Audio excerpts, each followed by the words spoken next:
வணக்கம். மாரியப்பன் வானிலை அறிக்கை. இது இலங்கைக்கான வானிலை அறிக்கை. 2026 மே மாதம் 26ஆம் தேதி செவ்வாய்க்கிழமை வானிலை அறிக்கை. வானிலை அமைப்பு அரபிக்கடலில் காற்று சுழற்சி நிலை கொண்டது. அதே வெளியில் ஒடிசா அருகே காற்று சுழற்சி நிலை கொண்டது. இந்த ஒடிசா அருகே நிலை கொண்டிருக்கும் காற்று சுழற்சி வரும் நாட்கள் காற்றழுத்த தாழ்வு பகுதியாக தீவிரமடைந்து உள்ளே நகரம் என்றும் எதிர்பார்க்கப்படுகிறது. அதே வெளியில் வரும் நாட்கள் மே 30ஆம் தேதி அந்தமான் கடற்பகுதிக்கு ஒரு தாழ்வு பகுதி வர இருக்கிறது. அந்த நிகழ்வு வேகமாக தீவிரமடைந்து இப்போ காற்றழுத்த தாழ்வு பகுதி, ஆழ்ந்த காற்றழுத்த தாழ்வு பகுதி, தாழ்வு மண்டலம், ஆழ்ந்த காற்றழுத்த தாழ்வு மண்டலம் புயலாக வலுப்பெற்று ஒரு தீவிர புயலாக மேற்கு வங்கம், அதாவது வங்காளதேசத்துக்கு கரை கடக்கும் என்றும் எதிர்பார்க்கப்படுகிறது. இதன் காரணமாக வருகிற நாட்களில் இலங்கையில் தென்மேற்கு பருவமழை தொடர்ந்து மேற்கு பகுதியில் பரவலாக கிடைக்க வாய்ப்புள்ளது. அதேபோல் வரும் நாட்கள் தொடர்ந்து வட மாகாணங்களுக்கும் மழை கிடைக்க வாய்ப்புள்ளது. மே 30ஆம் தேதியிலிருந்து வவுனியா, அனுராதபுரம், அதேபோல் முல்லைத்தீவு இந்த இடங்களுக்கும் லேசான மிதமான மழையாக வரும் நாட்கள் கிடைக்க வாய்ப்புள்ளது.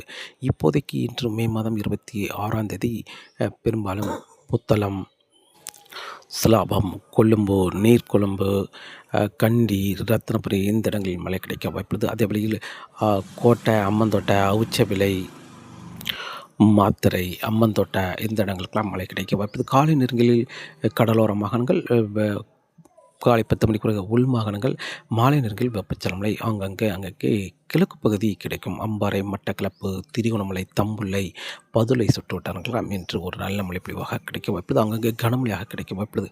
மேற்கே தென்மேற்கு பருவமழையாகவும் கிழக்கே வெப்பச்சலமழையாகவும் கிடைக்க வாய்ப்புள்ளது.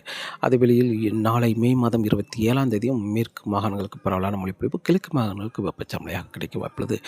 மே 28ஆம் தேதியும் பெரும்பாலும் தம்புள்ளைக்கு தெற்குள்ள மாகாணங்களுக்கு, கிழக்கு மாகாணங்களுக்கு வெப்பச்சலமழையும், மேற்கு மாகாணங்களுக்கு புத்தளத்துக்கு தெற்குள்ள மேற்கு கடற்கரையோர மாகாணங்களுக்கு தென்மேற்கு பருவமழையாகவும் கிடைக்க வாய்ப்புள்ளது. தென்மேற்கு பருவமழை முன்னேறி வந்து கண்டி, ரத்னபுரி, அவிச்சவிலை இந்த இடங்களுக்கெல்லாம் மழை கிடைக்கும். அதே வெளியில் அம்மந்தோட்டை, ஹாலி, கோட்டை இந்த இடங்கள்லாம் ஒரு நல்ல மழை பொழிவாக அமைய இருக்கிறது.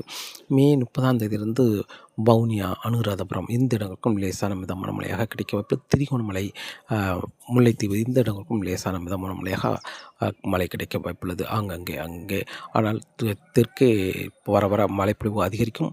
வடக்கே செல்ல மழைப்பொழிவு குறைவும். அதே வெளியில் வெப்பச்சலமழையும் சற்று கூடுதலான பரப்பில் மழை கிடைக்க வாய்ப்புள்ளது கிழக்கு மாகாணங்களுக்கு. மே 31, ஜூன் 1, 2 தேதிகள் தொடர்ந்து ஒரு பரவலான மழைப்பொழிவு கிடைக்க வாய்ப்புள்ளது. அதே வெளியில் வங்கக்கடலில் இருக்கும் நிகழ்வு வேகமாக தீவிரமடைந்து வேகமாக புயலாக வலுப்பெற்றாலும் மழை பாதிக்கும் அளவுக்கு மழை கொடுக்க வாய்ப்பில்லை. மழை கனமழை, மிதமான மழை என்று மட்டுமே கொடுக்க வாய்ப்புள்ளது மேற்கு மாகாணங்களுக்கு. ஆனால் தமிழகத்தில் வருகிற நாட்களில் மழைப்பொழிவு தீவிரமடையும். தமிழகத்தில் கேரளாவில் வருகிற நாட்களில் பாதிக்கும் மழையாக இருந்தாலும் ஆனால் இலங்கையில் குறைவான மழையாகவே கிடைக்க வாய்ப்புள்ளது.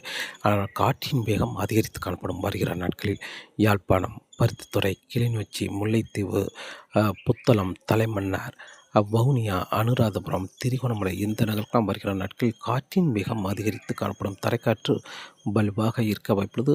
இப்போதைக்கு காலை நேரங்களுக்கு குறைவாகவும் மாலை நேரங்களில் சற்று வலுவாக இருந்தாலும் வருகிற நாட்களில் 24 மணி நேரமும் காற்றின் வேகம் அதிகரித்த வண்ணமாகவே இருக்க வாய்ப்புள்ளது. பெரும்பாலும் 60 கிலோமீட்டர் வரை தரைக்காற்று இருக்கும் என்றும் எதிர்பார்க்கப்படுகிறது. அதேபோல் தெற்கு மாகாணங்களுக்கும் வருகிற நாட்களில் படிப்படியாக காற்றின் வேகம் அதிகரிக்கும் என்றும் எதிர்பார்க்கப்படுகிறது. பெரும்பாலும் கொழும்பு, நீர்கொழும்பு இந்த இடங்களாம் தென்மேற்கு பருவமழை பெய்யும் இடத்தில் காற்றின் வேகம் தொடர்ந்து இருந்து கொண்டே இருக்க வாய்ப்புள்ளது. அம்மந்தோட்டை, காலி, கோட்டை, மேலும் மாத்தறை இந்த இடங்களுக்கெல்லாம் காற்றின் வேகம் அதிகரித்த வண்ணமாகவே இருக்க வாய்ப்புள்ளது. பதுளை சுற்று வட்டாரங்கள், அம்பாறை சுற்று வட்டாரங்களும் காற்றின் வேகம் அதிகரித்தே காணப்படும். இதில் காற்றில் குறைவாக காற்றில் இருக்கும் இடம் பெரும்பாலும் திரிகோணமலைக்கு தெற்கு உள்ள மட்டக்களப்பு இந்த இடங்களுக்கும் காற்றின் மிகவும் சற்று குறைந்து காணப்படும். ஆனால் தெற்கு மாகாணங்களுக்கும் வடக்கு மாகாணங்களுக்கும் வருகிற நாட்களில் காற்றின் மிகவும் அதிகரித்து காணப்படும். மழை என்பது இப்போது தம்புளைக்கு தெற்குள்ள மாகாணங்கள், கிழக்கு மாகாணங்கள் வெப்பச்சலமழை, மேற்கு மாகாணங்கள் தென்மேற்கு பருவமழையாக கிடைக்க வாய்ப்புள்ளது. ஆனால் மே 28ஆம் தேதிக்கு பிறகு வட மாகாணங்களுக்கும் முன்னேறி சென்று லேசான மிதமான மழையாக கிடைக்க வாய்ப்புள்ளது வரும் நாட்களை பொறுத்தவரை. தொடர்ந்து வானிலை அறிக்கையோடு இருந்தீர்கள். யாழ்ப்பாணம், பருத்தித்துறை இந்த இடங்களை பொறுத்தவரை இப்போதைக்கு பெரிய அளவில் மழை இல்லாவிட்டாலும் ஜூன் 1, 2, 3 தேதிகளில் யாழ்ப்பாணம், பருத்தித்துறை இந்த இடங்களால் லேசான மிதமான மழை கிடைக்கும் என்றும் எதிர்பார்க்கப்படுகிறது. தொடர்ந்து வானிலை அறிக்கையோடு இணைந்திருங்கள். மீண்டும் சந்திப்போம். நன்றி, வணக்கம்.